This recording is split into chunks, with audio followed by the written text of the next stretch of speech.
Yo squad, welcome back. We are live at the ultimate cliffhanger. Last time, Chief Architect Nala threw the very first prototype boulder into the ocean and bloop, bloop, bloop. It went straight down under the waves. But wait, look closer at the water.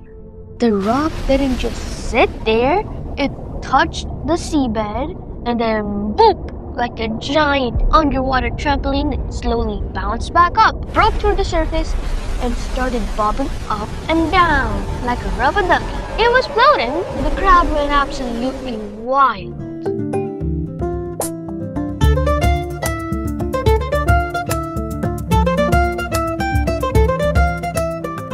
A lot of people think the first stone floated because of magic. But let's look at what the original text actually says. Nala and Neela were using real ancient science. They weren't just grabbing random heavy mud blocks. Neela, the chief of logistics, had his team sourcing specific types of volcanic rocks and pumice stones. These are rocks filled with tiny air bubbles, just like a sponge, meaning they are naturally super light and can float on water. It was a brilliant mix of nature's design and divine timing. But here's the major question I see in the comments all the time. Tanishq, did they write Ram on that very first stone? Here's the real thing. No, they didn't. On that very first prototype throw, Nala just threw a regular volcanic rock to test the buoyancy and the ocean currents. It floated because of its natural design, but Nala realized a huge problem. The ocean has crazy waves and wild storms. If they just threw regular floating rocks, their currents would wash them away, and the bridge would break apart. They needed a way to lock the stones together. This is where the legendary strategy was born. Hanuman and the wise elders looked at the floating stone and said, "Nature made it float, but faith will make it stand." They decided to carve the name Ram into every single boulder before throwing it. Now, using my own brain and intelligence with zero offense to the legend, I have a theory about how this worked. I think it was basically the world's first game of Lego. Think about it. If you just throw smooth rocks into the wild ocean, they're gonna drift away. But what if you carved the name Ram in 3D, maybe on one stone, the little bumpy ones, and on the other one, you can make it inside, like deep inside. And then, when you push them together and snap, they lock into each other like a perfect puzzle. The name of Ram didn't just give them spiritual power. It was the ultimate interlocking blueprint that kept the highway from breaking apart in the storm. Mind blown, right? Once the strategy was set, Commander Neela stepped up to run the biggest ground operation in history. He blew his whistle and organized millions of monkeys into a perfect assembly line. Alright squad, listen up. No slacking. Yes, Commander. Team A, into the mountains to harvest the volcanic rocks. Team B, you are the artists. Carve the name Ram on every single piece. Yes, Commander. Understood. Team C, line up on the beach and start passing them down.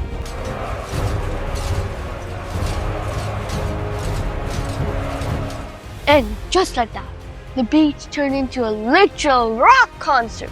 Millions of monkey soldiers were sprinting up the mountains, ripping up whole big volcanic rocks, carving the name and passing them down in the line. Ram! Ram! Ram! Push! Lift! Carry! Thud, splash, crash. The sounds of millions of monkeys shouting, "Jai Shri Ram!" Jai Shri Ram!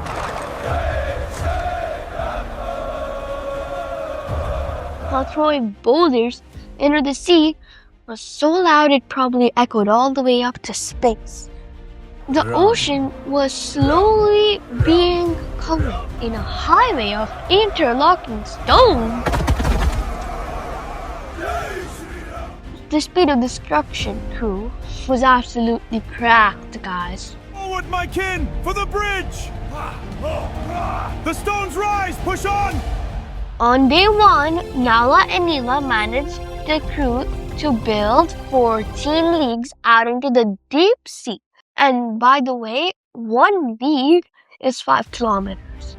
On day 2, they smashed out by 20 leagues. By day 3, they were nearly halfway across the ocean, building a paved wide highway right over the deepest parts over the sea. Everyone was working hard and the waves were at an all-time high.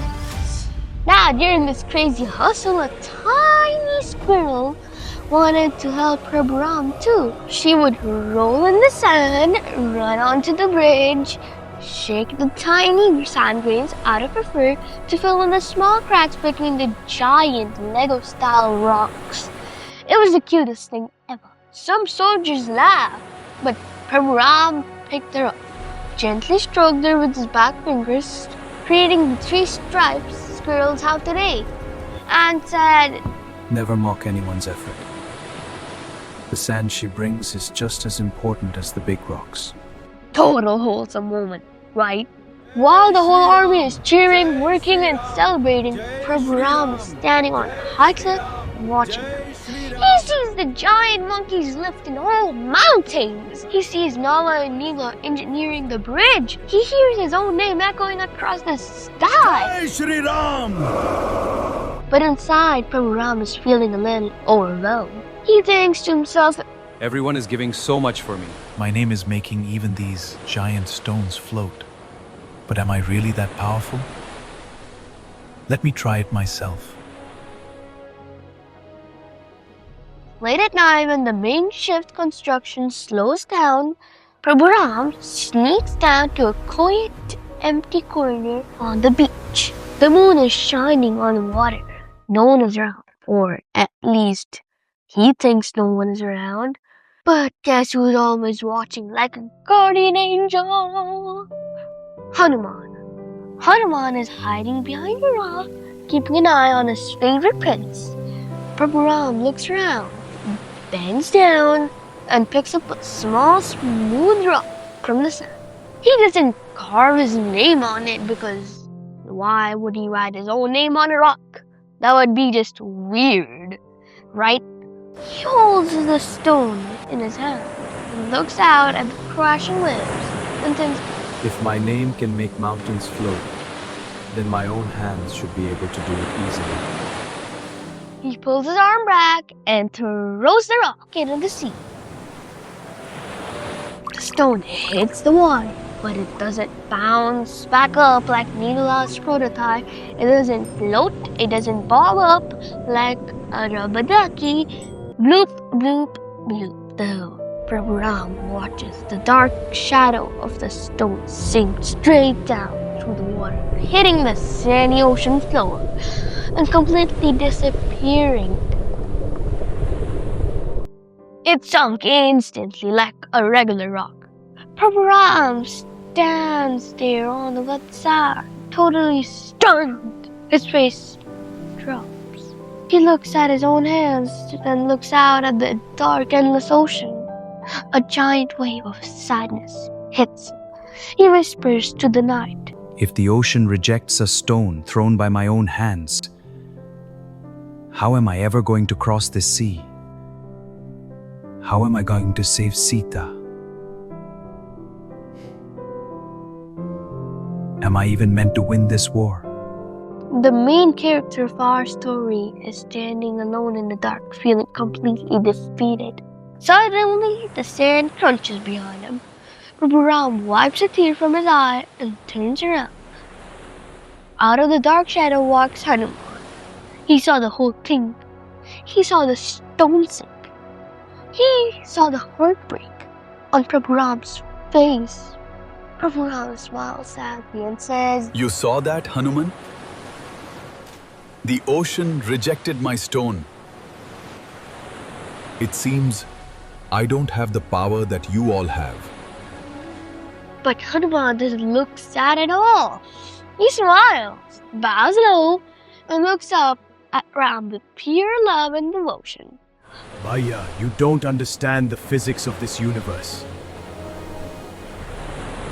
The stones float when we write your name because they are connected to you. But when you throw a stone away from your hands, how can it float?